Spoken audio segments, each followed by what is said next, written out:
अंकुश भैया के साथ जोड़ी अच्छा लगता है। Thank you so much. Khesari ji के साथ भी जोड़ी मेरा अच्छा लगता है। अंकुश भैया कहाँ है? आप मुझसे क्यों पूछ रहे हैं? आप खुद डायरेक्ट पूछ लीजिए ना। बॉयफ्रेंड और पति बस यही रखा है दुनिया में, और कुछ नहीं रखा है। कुछ और भी पूछिए, मेरे काम से रिलेटेड पूछिए। ये गलत बात है। आपका बॉयफ्रेंड कौन है? मैं जानता हूँ।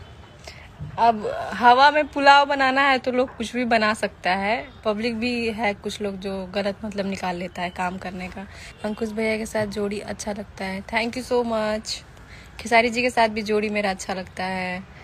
नीलकमल जी के साथ भी अच्छा लगता है। और कल्लू जी के साथ तो बहुत ही ज़्यादा अच्छा लगता है। अरे आप लोग प्लीज़ ऐसा गलत गलत कमेंट ना बोला करें किसी को लेके कि इनका बॉयफ्रेंड ये है, इनका बॉयफ्रेंड वो है।